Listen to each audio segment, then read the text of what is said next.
Every Workspace Manager job has three fundamental components. The input that is used to drive the job, where data is collected from multiple external data sources. Translation, where the data that has been collected may be converted from one format to another. And then the templates that are used to create or modify specific workspaces or parts of a workspace within the worksite Matter-centric environment. The Input tab of a job includes the query that can be run against a specific data source that has been defined within the job input. This query can be any form of select statement that includes joins or even stored procedures that can produce some form of data that can be used to drive a job.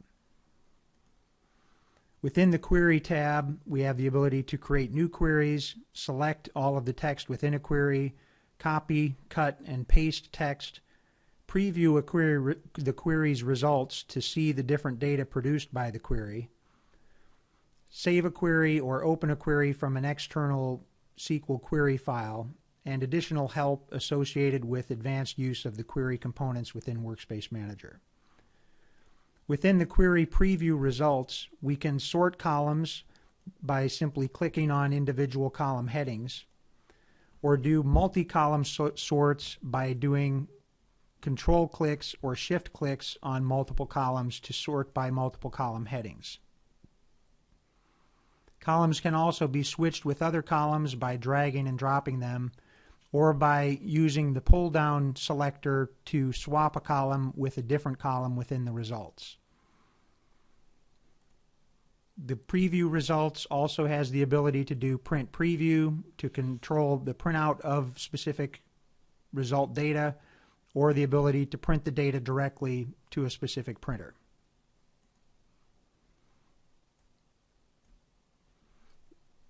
The Input tab also includes a section for enumerating the specific fields that are coming out of any specific data query.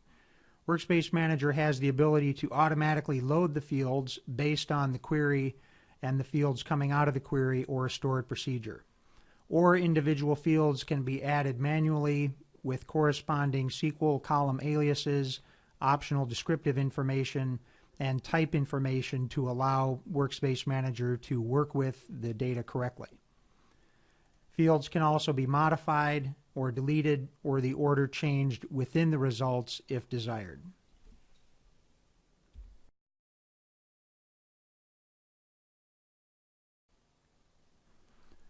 The Preview Results tab of the Workspace Manager Input tab has the ability to display information and sort it by clicking on different column headings, or to do multi-column sorts by holding down the Shift key and clicking on individual column headings. Note that when you click on individual columns, the order of the records in the record set does not change. The indicator at the bottom of the screen will show the actual record number within the record set that is being returned directly by SQL without actually resorting the data based on how the columns have been sorted within the preview pane.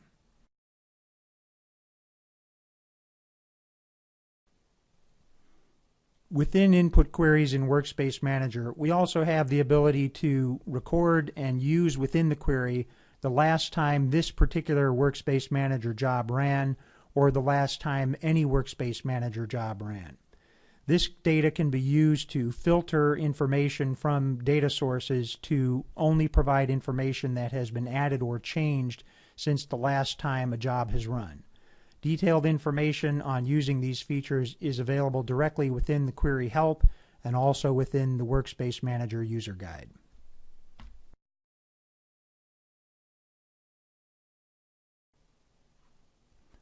Workspace Manager has the ability to pull data from any number of external ODBC data sources within a single Workspace Manager job. The job properties is used to define the individual connection settings for any number of databases using unique ODBC system DSNs and specific user IDs and passwords. We also have the ability to test the connections to individual data sources using any user-definable query within the test interface of the job properties. When performing actual queries within Workspace Manager, The query is defined within the Input tab of the Workspace Manager job. Note that every data source that has been defined within the job appears in the ODBC source selector control on the Input tab. The first data source is referred to as the primary data source and will generally drive the Workspace Manager job. In most situations, the number of records returned by this input query will correspond to the number of workspaces that will be created or modified as part of that Workspace Manager job, although not always. Within individual data sources, it is possible to build relational queries by using data fields from any previously issued query within the job. So in this example, the primary query is returning client and matter numbers as part of its query.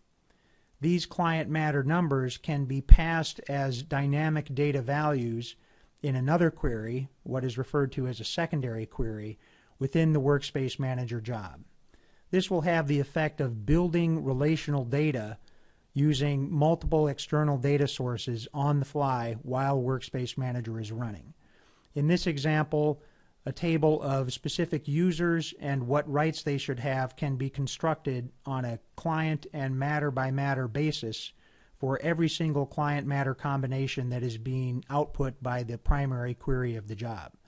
This gives Workspace Manager very powerful capabilities for setting security on structures within workspaces, publishing workspaces to individual users or groups, or doing other dynamic operations, including document-specific provisioning of documents into specific folders using this dynamic secondary query capability.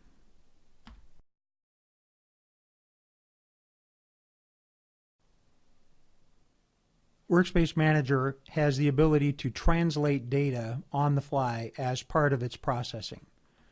Translations are defined within the Translation tab of the main Workspace Manager program window.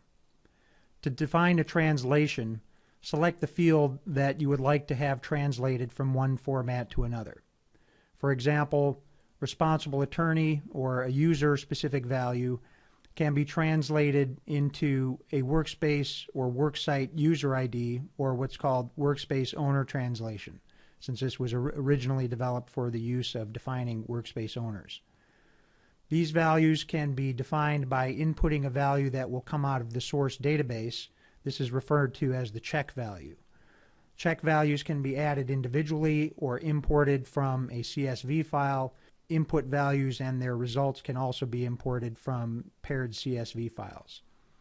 If a particular value exists in the input data, then a specific owner, in the case of owner translation, can be specified using a particular worksite user ID, a specific login value that has been defined within the job, or by looking up a particular worksite user directly from the worksite tables. Owner translation can be used throughout the Workspace Manager application, again for defining workspace owners or security ACLs, searches for documents, or other metadata values. Another type of translation is typically used for template selection. Generally, matter type or some other kind of information will come out of the source input data and can be used to define which template will be used to create or modify or otherwise process a given workspace. Again, input values can be imported or defined in a number of different ways, either by importing from CSV files, paired match CSV data, or by adding individually. Then these can be defined as matching to individual templates that have been added to the job.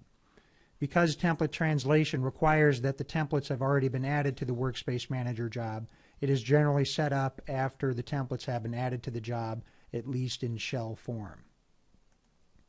A final type of translation that is possible within Workspace Manager is plain translation or simple translation, used where a particular value that is coming out of the source database can be converted into a different text or string value or other kind of resulting format value that can be used anywhere within the Workspace Manager interface, anywhere within any type of template, within any object within Workspace Manager. Note that Almost all translation values also include support for other values not listed, and also include the ability to do wildcard matching on input values using sophisticated patterns to match multiple values to a specific output value or resulting value in the translation.